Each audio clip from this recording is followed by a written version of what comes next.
अपने प्रश्न होते हैं कि हमारी बात ही प्रभु नहीं सुनते हैं। महापुरुषों का अनुभव कई लोग ये शिकायत करते हैं कि प्रभु को हमने बहुत पुकारा पर कोई उत्तर नहीं मिला, प्रभु ने हमारी बात नहीं सुनी। मैं तुमसे कहता हूं इससे बढ़कर झूठी कोई बात हो ही नहीं सकती। महापुरुषों के वचन है। अब तक जितनी बार पुकारा, जिसने पुकारा उसकी पुकार सुनकर तत्काल संकट निवारण और उत्तर प्राप्त हुआ है कि मैं आ गया हूं।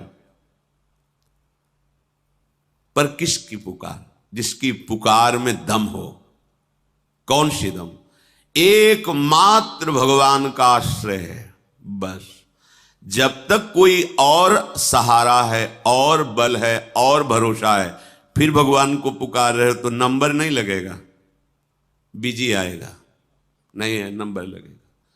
और जब आप एक भरोसो, एक बल, एक आस विश्वास, तो तत्काल आपसे बात हो जाएगी। तत्काल, सच्ची मानिएगा, तत्काल देखा है, हजारों बार देखा है।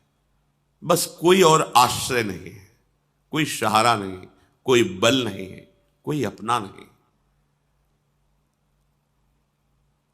बोलो, धन के लिए तुम कितना प्रयास करते हो? जो कुछ भी करना पड़े, भूख प्यास गर्मी सर्दी गाली सब सहने के लिए तैयार हो।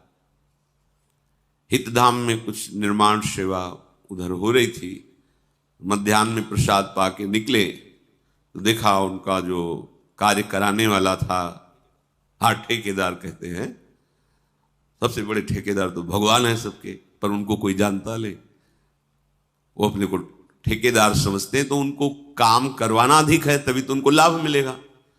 वो गाली दे रहे थे, वो अपना कोई ऐसे खड़े बीड़ी गाली दे रहा है, ऐसा बड़ी धूप थी, तमाल वृक्ष के नीचे हम खड़े थे।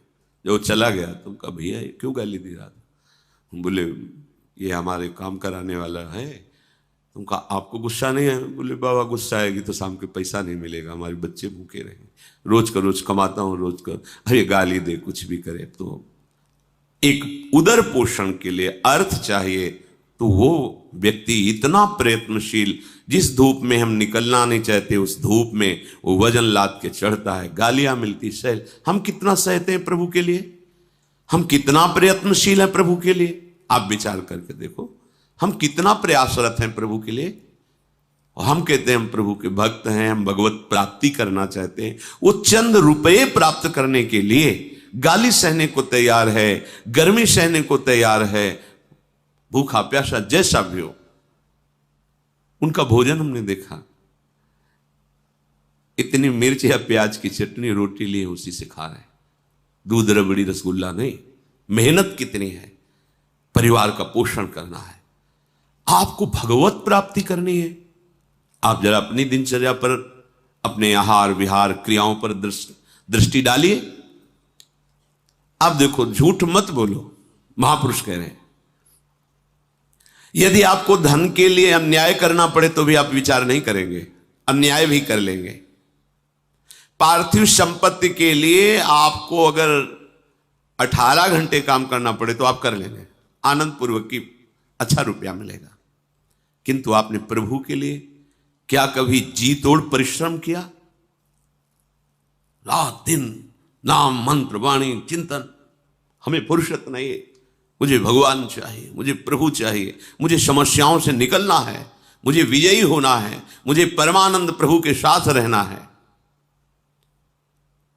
अगर यदि आप प्रयत्नशील हैं, भजन परायण हैं, अन्य भरोसा नहीं है, तो आप देख लीजिए आपको उत्तर मिल जाए।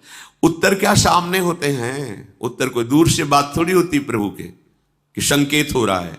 इतना प्यार करते हैं अपने जनों को कि उनके मानस पटल में सामने खड़े होते हैं। भगवान कपिल देव जी ने, वो मेरे से संभाषण करते हैं, वो मेरे साथ खेलते हैं, हंसते हैं।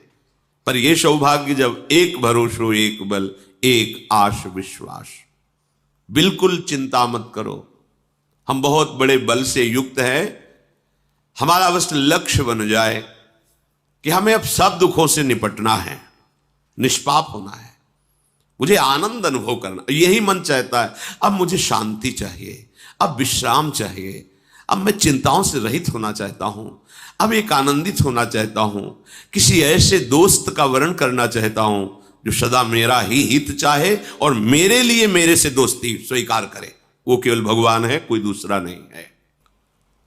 जो हमारा मन सुख की मांग कर रहा है वो ब्रह्मा के रचे हुए सुख से कभी तृप्त नहीं हो सकता। अगर होना होता तो जब से सृष्टि रची हम कुछ न कुछ बनते ही रहे, बहुत सी योनियों में गए, बहुत से भोगों को भोगा, बहुत से कर्म किए, पर जो मेरे मन की मांग है वो अभी तक पूरी नहीं हुई। और गलत दिशा में जाने के कारण पाप बनता रहा, अंधकार बढ़ता रहा, पर कदम अंधकार की तरफ ही गए, बंधन की तरफ ही गए, आसक्ति की तरफ ही गए। अब विचार करके हमें जो मार्ग मिला है उस पर चलो।